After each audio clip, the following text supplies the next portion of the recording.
Bonjour et bienvenue dans les mercredis finances de Maison L. Je suis Noël, je suis CEO de la Maison L, coach et formatrice.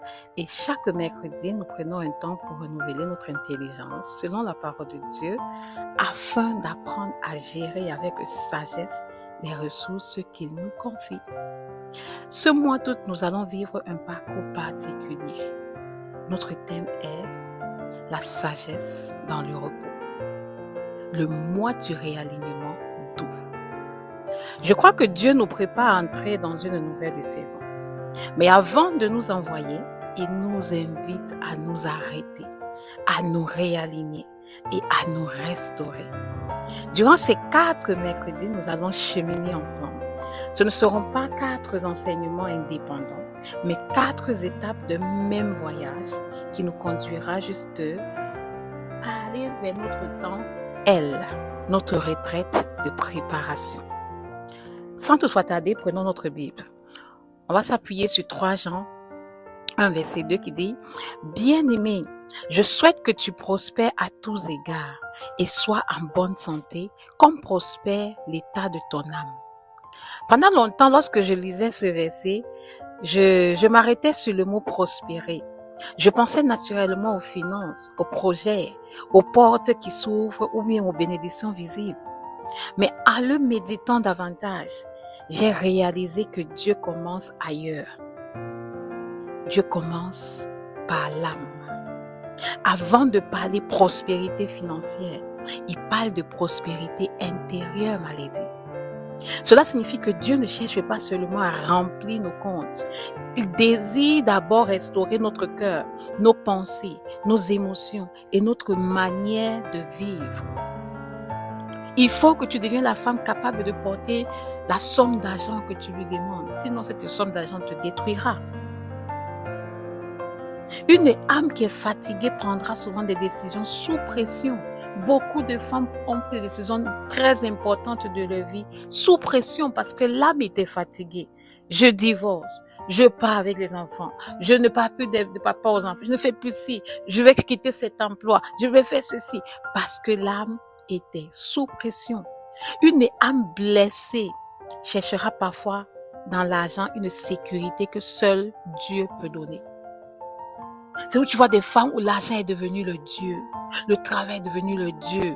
Tout ce qui touche l'argent devient le Dieu. Ça prend radicalement la place de Dieu. Ça veut dire que ton âme est blessée. Il y a tellement de témoignages comme ça que je pourrais te partager. D'accord? Une âme qui est dispersée également aura du mal à gérer fidèlement ce que Dieu lui confie. Ton âme doit apprendre à être stable. Tu dois être une femme émotionnellement stable. Et ce n'est même pas nous qui faisons ce travail-là. C'est l'Esprit du Seigneur à l'intérieur de nous. Tout ce qu'il nous demande, c'est parfois de nous arrêter et d'aller revivre le réalignement. Quand ton âme est dispersée, comment veux-tu être une bonne intendante? C'est pourquoi ce mois est un mois de repos. C'est pourquoi ce mois est un mois de repos.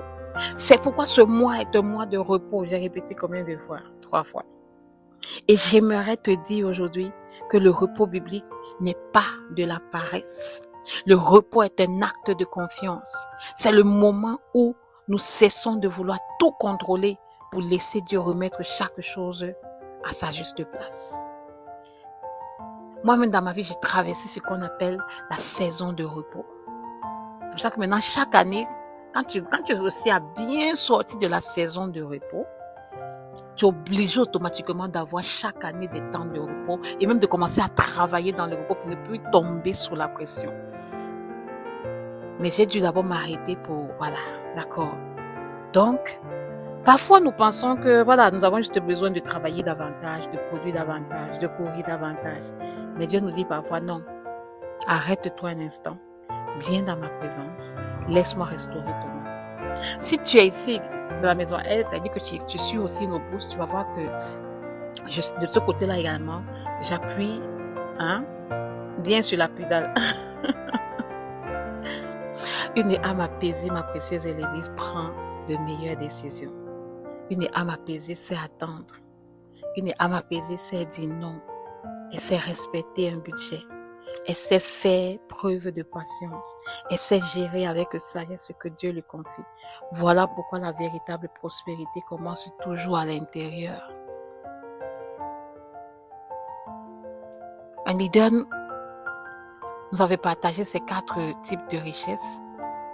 Richesse spirituelle, richesse mentale, richesse relationnelle et richesse matérielle. Je ne vais jamais oublier ça parce qu'il avait dit que tant que tu ne gagnes pas la richesse spirituelle, mentale et relationnelle, ne t'hasarde même pas un seul instant à vouloir aller vers le domaine matériel et financier. Et je m'étais rendu compte à cette période-là que malheureusement, c'est ce que beaucoup font. Zéro stabilité spirituelle, zéro alignement. L'argent est complètement insécurité. Pourquoi? Parce que on n'est pas la femme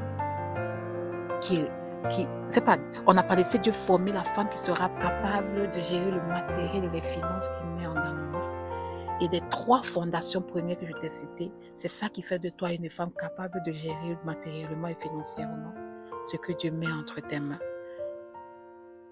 Je vais pas aller en profondeur là-bas, d'accord, mais si ça te parle vraiment, arrête-toi. Avant que nos finances changent, Dieu veut transformer notre manière de penser.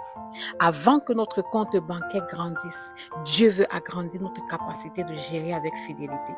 Alors cette semaine, je vous en supplie, je t'en supplie, je parle toujours à une ici. Je voudrais te laisser un exercice très simple. Prends quelques minutes dans la présence de Dieu et pose-toi cette question. Mon âme est-elle en paix ou est-elle fatiguée, dispersée ou encombrée? Mon âme, es-tu en paix ou es-tu fatigué, dispersé ou encombré? Et toi-même reprends la question. Demande au Seigneur de te montrer ce qu'il souhaite restaurer en premier. Si tu as sorti toute une liste, d'accord? Car c'est souvent là que commence la véritable prospérité.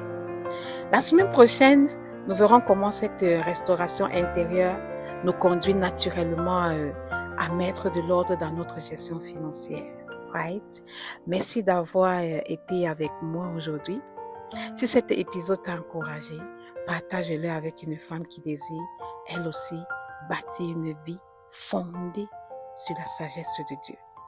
Je te retrouve mercredi prochain pour un nouvel épisode de Mercredi Finance. D'ici là, souviens-toi d'une chose. Dieu ne veut pas seulement faire prospérer ce que tu possèdes. Il veut d'abord faire prospérer la femme que tu es. À très bientôt. Que Dieu te bénisse.